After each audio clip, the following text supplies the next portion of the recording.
Assalamualaikum warahmatullahi wabarakatuh. Salam sejahtera bagi kita semua. Di sini kami dari kelompok 7 Pendidikan Kewarganegaraan 53 Universitas Jember dengan dosen pengampu Ibu MRR Ratna Endang W. SSMA. Di sini kami akan memberikan pemaparan materi terkait hak dan kewajiban warga negara. Pertama-tama, izinkan kelompok kami untuk memperkenalkan diri terlebih dahulu. Saya Mas Arum Puspitarini dengan NIM 201710101004. Ada rekan saya Alvina Galuh Pramesti dengan NIM 201710101001. Naila Alfi Ngizati dengan NIM 201710101010. Dan Nawangsih Kusumaningrum dengan NIM 201710101028. Sebab pembahasan materi kita kali ini yaitu ada pengertian warga negara, hak dan kewajiban secara umum, ada pengertian hak dan kewajiban warga negara menurut pandangan ahli, KBBI, dan secara umum. Yang ketiga ada asas, status dan syarat kewarganegaraan. Yang keempat ada syarat kewarganegaraan Indonesia. Yang kelima ada hak dan kewajiban warga negara menurut undang-undang. Dan yang keenam ada penyebab dan kasus serta pencegahan pelanggaran. Dan yang terakhir pelaksanaan dan pembatasan hak dan kewajiban warga negara Indonesia. Di sini saya akan menjelaskan mengenai bab hak dan kewajiban warga negara. Saya akan menjelaskan mengenai apa itu hak, kewajiban, dan warga negara. Warga negara menurut Undang-Undang Dasar tahun 1945 Pasal 26 diartikan sebagai bangsa Indonesia atau bangsa lain yang telah disahkan oleh Undang-Undang Dasar sebagai warga negara. Selanjutnya adalah kewajiban dan hak warga negara. Kewajiban warga negara adalah semua hal yang harus dilaksanakan dan dilakukan untuk memperoleh segala sesuatu yang seharusnya diperoleh. Dan hak warga negara adalah yang harus didapatkan tiap warga negara seperti perlindungan hukum dan juga keadilan bagi seluruh rakyat Indonesia. Kemudian, hak dan kewajiban warga negara menurut para ahli. Menurut Prof. Dr. Noto Negoro, hak adalah sebuah kuasa untuk menerima dan melakukan sesuatu yang memang semestinya dan diterima dan dilakukan. Kewajiban adalah sebuah beban memberikan sesuatu hal yang sudah semestinya diberikan kepada pihak tertentu atau diartikan pula sesuatu hal yang harus dilakukan. Menurut Curzon membagi hak menjadi 5 kelompok, yaitu hak sempurna, hak utama, hak-hak tambahan, hak publik, dan hak positif. Dan Curzon juga menjadikan 5 kelompok kewajiban, yakni kewajiban mutlak, kewajiban publik, kewajiban positif, kewajiban umum, serta kewajiban primer.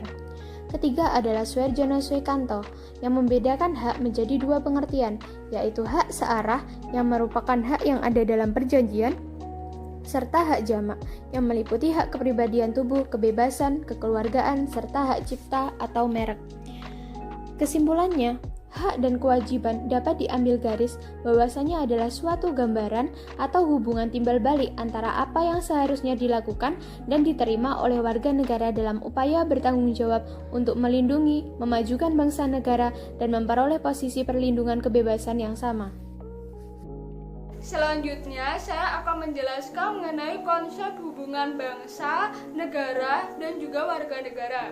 Mengacu pada Undang-Undang Nomor 12 Tahun 2006 Pasal 1 Ayat 2, kewarganegaraan mempunyai asas. Yang pertama itu adalah asas ius sanguinis, asas yang menentukan kewarganegaraan seseorang berdasarkan keturunan, bukan berdasarkan negara tempat dilahirkan. Yang kedua itu adalah asas ius soli, asas yang menentukan kewarganegaraan seseorang berdasarkan negara tempat kelahiran. Yang ketiga itu adalah asas kewarganegaraan tunggal, prinsip tentang status kewarganegaraan di mana setiap warga negara tidak boleh berkewarganegaraan ganda. Yang keempat itu adalah asas kewarganegaraan ganda terbatas, asas yang menentukan kewarganegaraan ganda bagi anak-anak sesuai dengan ketentuan yang diatur dalam undang-undangnya. Selanjutnya saya akan menjelaskan mengenai status kewarganegaraan. Yang pertama itu adalah status positif. Status positif seorang warga negara diberikan hak kepadanya untuk menuntut tindakan positif dari negara mengenai perlindungan atas jiwa, raga, milik, kemerdekaan, dan juga sebagainya. Yang kedua itu adalah status negatif. Warga negara itu akan dijamin kepadanya bahwa negara tidak boleh ikut campur terhadap hak-hak warga negaranya itu, dan untuk mencegah timbulnya tindakan sewenang-wenang dari negara. Yang ketiga itu adalah status aktif. Aktif memberi hak kepada setiap warga negara untuk ikut serta dalam pemerintahan. Yang keempat itu adalah status pasif. Status pasif merupakan kewajiban bagi setiap warga negara untuk mentaati dan tunduk kepada segala perintah negaranya. Syarat menjadi kewarganegaraan itu yang pertama adalah usia 18 tahun, tinggal di Indonesia, sehat jasmani dan rohani, bisa berbahasa Indonesia, mengakui Pancasila dan Undang-Undang Dasar 1945, tidak pernah dipidana, tidak menjadi kewarganegaraan ganda, mempunyai pekerjaan tetap, membayar kas, surat keterangan imigrasi, surat keterangan dari Kedutaan Besar Negara Pemohon, legalisir semua dokumen, surat keterangan penghasilan. Hak dan kewajiban warga negara menurut Undang-Undang Dasar 1945 pasal 27 sampai 31. Yang pertama ada hak warga negara. Yang pertama ada hak atas pekerjaan dan penghidupan yang layak. Ini sesuai dengan pasal 27 ayat 2 yang berbunyi, tiap warga negara berhak atas pekerjaan dan penghidupan yang layak bagi kemanusiaan. Selanjutnya ada hak untuk hidup dan mempertahankan kehidupan. Ini sesuai dengan pasal 28A yang berbunyi, setiap orang berhak untuk hidup serta berhak mempertahankan hidup dan kehidupannya. Yang selanjutnya ada hak untuk membentuk keluarga dan melanjutkan keturunan melalui perkawinan yang sah. Ini sesuai dengan pasal 28B ayat 1. Selanjutnya ada hak untuk memajukan dirinya dalam memperjuangkan haknya secara kolektif untuk membangun masyarakat, bangsa, dan negaranya. Ini sesuai dengan pasal 28C ayat 2. Dan hak untuk mempunyai hak milik pribadi, hak untuk hidup, hak untuk tidak disiksa, hak kemerdekaan pikiran dan hati nurani, hak beragama, hak untuk tidak diperbudak, hak untuk diakui sebagai pribadi di hadapan hukum, dan hak untuk tidak dituntut atas dasar hukum yang berlaku adalah hak asasi manusia yang tidak dapat dikurangi dalam keadaan apapun. Hal ini sesuai dengan pasal 28I ayat 1. Yang kedua, ada kewajiban warga negara. Yang pertama, wajib menaati hukum dan pemerintahan. Pasal 27 ayat 1 Undang-Undang Dasar 1945 berbunyi, segala warga negara bersamaan kedudukannya di dalam hukum dan pemerintahan dan wajib menjunjung hukum dan pemerintahan itu dengan tidak ada kecualinya. Yang kedua, wajib ikut serta dalam upaya pembelaan negara. Pasal 27 ayat 3 Undang-Undang Dasar 1945 yang berbunyi, setiap warga negara berhak dan wajib ikut serta dalam upaya pembelaan negara.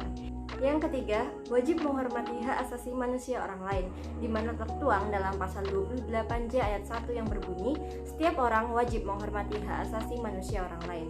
Yang keempat, wajib tunduk kepada pembatasan yang ditetapkan dengan undang-undang, tertuang dalam pasal 28J ayat 2 yang berbunyi, dalam menjalankan hak dan kebebasannya, setiap orang wajib tunduk kepada pembatasan yang ditetapkan dengan undang-undang dengan maksud untuk menjamin pengakuan serta penghormatan atas hak kebebasan orang lain dan untuk memenuhi tuntutan yang adil sesuai dengan pertimbangan moral, nilai-nilai agama, keamanan, dan ketertiban umum dalam suatu masyarakat demokratis. Dan wajib ikut serta dalam usaha pertahanan dan keamanan negara, tertuang dalam pasal 30 ayat 1 Undang-Undang Dasar 1945 yang menyatakan tiap-tiap warga negara berhak dan wajib ikut serta dalam usaha pertahanan dan keamanan negara. Penyebab terjadinya pelanggaran hak dan pengingkaran kewajiban warga negara. Pelanggaran hak warga negara terjadi ketika warga negara tidak dapat menikmati atau memperoleh haknya sebagaimana mestinya yang telah ditetapkan oleh undang-undang. Pelanggaran hak warga negara merupakan akibat dari adanya kelalaian atau pengingkaran terhadap kewajiban baik yang dilakukan oleh pemerintah maupun oleh warga negara sendiri. Faktor-faktor penyebab pelanggaran hak dan pengingkaran kewajiban warga negara antara lain: 1. Sikap egois yang berlebihan. 2. Rendahnya kesadaran berbangsa dan bernegara. 3. Sikap tidak toleran. 4. Penyalahgunaan kekuasaan. 5. Ketidaktegasan aparat penegak hukum. 6. Penyalahgunaan teknologi. Kasus pelanggaran hak warga negara. Pelanggaran terhadap hak warga negara bisa kita lihat dari kondisi saat ini terjadi, misalnya sebagai berikut. 1. Proses penegakan hukum belum optimal dilakukan. 2. Tingkat kemiskinan dan pengangguran tinggi. 3. Makin merebaknya kasus pelanggaran HAM. 4. Masih terjadinya tindak kekerasan dengan mengatasnamakan agama.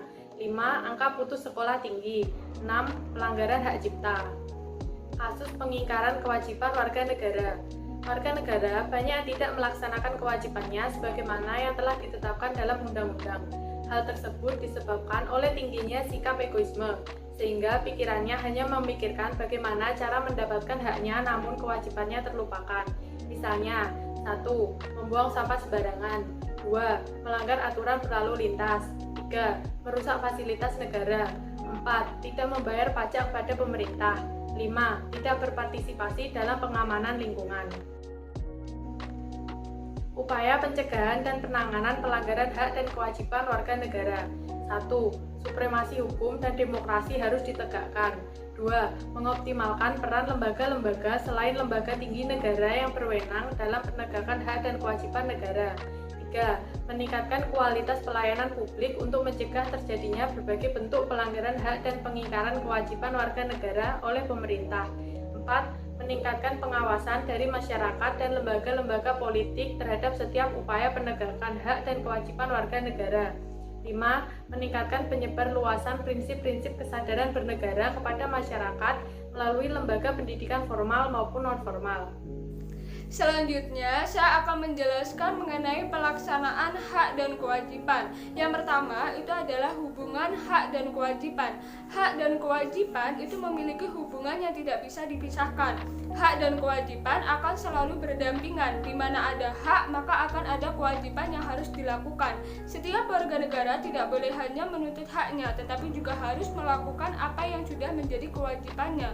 Hak seorang warga negara juga bisa diartikan sebagai kewajiban bagi warga negara yang lain. Oleh karena itu, pemenuhan hak semua warga negara sangat dipengaruhi oleh ketertiban warga negara dalam melakukan kewajibannya.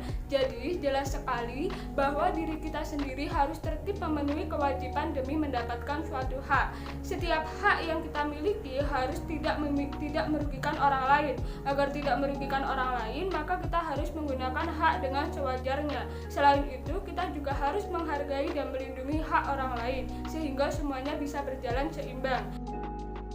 Dan yang kedua itu adalah pembatasan hak dan kewajiban. Pembatasan hak dan kewajiban sebenarnya diatur dalam pasal 28J ayat 2 Undang-Undang Dasar 1945. Namun Anda harus tahu alasan dilakukan pembatasan antara hak serta kewajiban itu adalah agar orang bisa menghargai orang lain. Jika tidak dibatasi, maka seseorang bisa merasa bebas. Dan sebagai contoh itu adalah hak memeluk kebebasan suatu agama. Nah, tidak hanya suatu hak yang dibatasi, tapi kewajiban juga dibatasi melalui Undang-Undang Dasar 1945. Setiap warga negara memiliki tanggung jawab yang sudah diatur dalam Undang-Undang Dasar 1945. Lakukan apa saja yang sudah menjadi kewajiban dan tanggung jawab Anda, jadi jangan melampaui batas dengan melakukan hal-hal yang tidak dilakukan. Dengan selesainya pemaparan materi dari kelompok kami, maka berakhirlah sudah video kali ini. Jika Anda berpikir video ini bermanfaat dan mengedukasi, silahkan klik tombol suka dan tombol berlangganan yang ada di bawah ini, dan silahkan isi kolom komentar dengan kritik maupun saran agar kami bisa lebih baik ke depannya. Terima kasih. Apabila ada salah kata, mohon maaf. Kami undur diri. Wassalamualaikum warahmatullahi wabarakatuh.